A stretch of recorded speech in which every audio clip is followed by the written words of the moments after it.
Hey Carlos, let's take a look at your revision here, and then your assignment. Nice.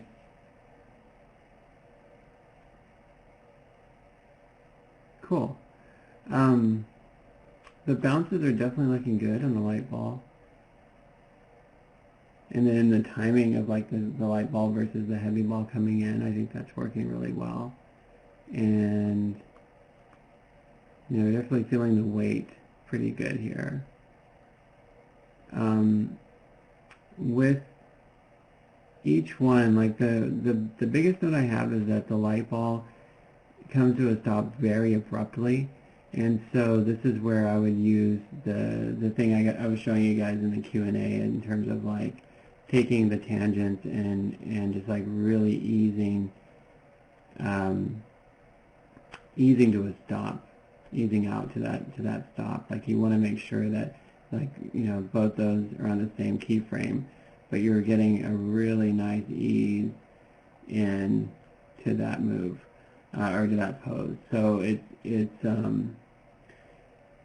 it's like right now, if I looked at that tangent in the graph editor, it would stop pretty abruptly.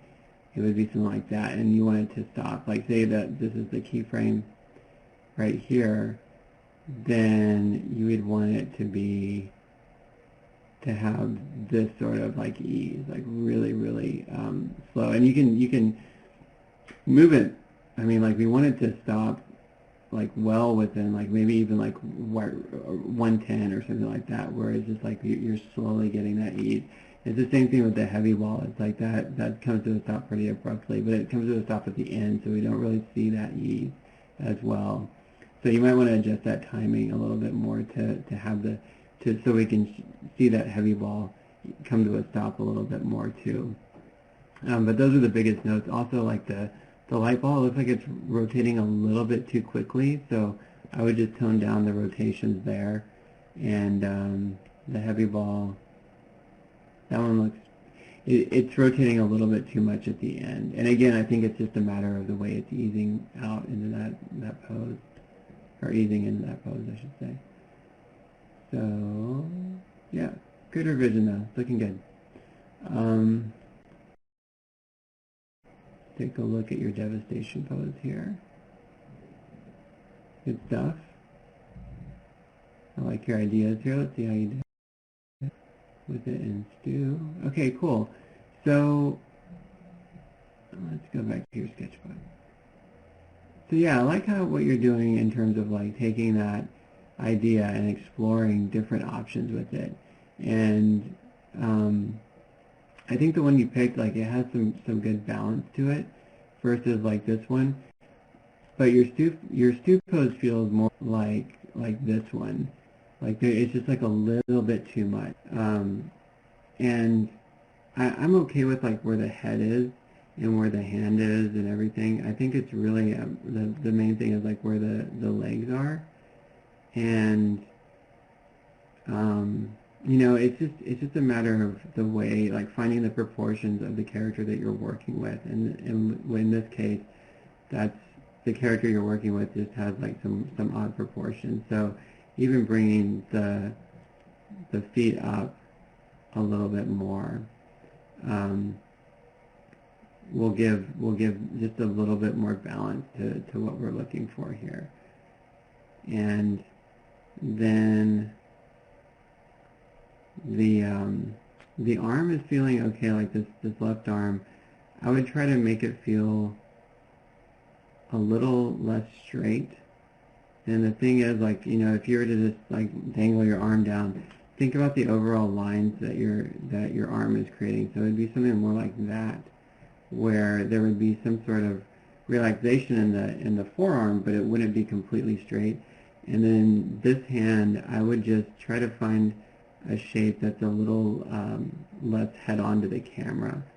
So it doesn't have to be completely profile, like maybe like the bottom of the hand is around here. And I think you're taking good notes in terms of like thinking about the overall hand shape, but I feel like you could go a little bit more with how getting away from the flat hand thing will help your pose a bit more. And then with this, like, it's okay, like the hand is completely against the wall. It's okay to have, even though it's against the wall, to have just like a little bit of bend here. In fact, that would give it just, again, more of a natural feel in that hand pose. So just what I do is I would take the wrist up a little bit, and then this part of that, I forgot the name of the controller, but like the forefingers, and bend them a little bit. But otherwise, yeah, it's good pose. All right, take a look at your assignment here.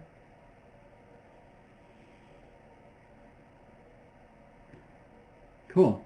Okay.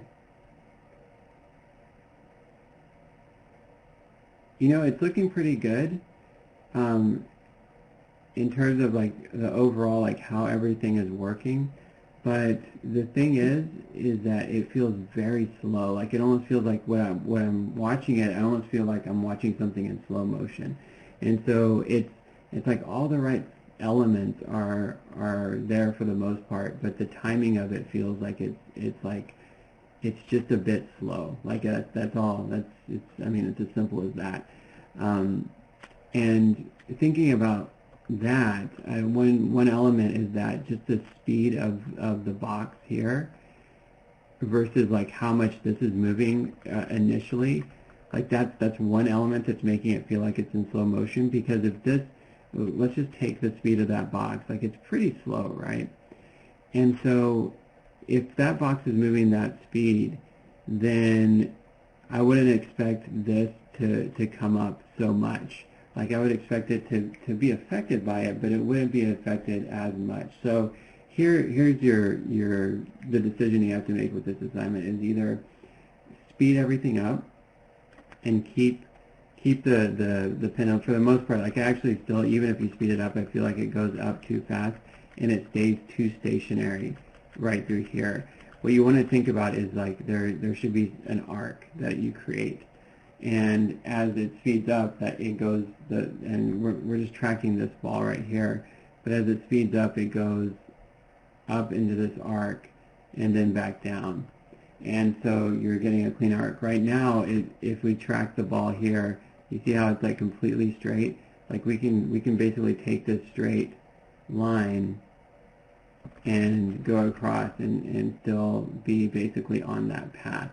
And you want to avoid that any chance you can in animation. You always want to put a little bit of a curve somewhere and think about your arc. So there's that. Like you could speed it up, or you could tone down the amount with which, like keep the speed the same on the platform, but just tone down, I mean, by a lot, because it's not really moving very fast at all. And so that would change, of course, the reaction here a little bit.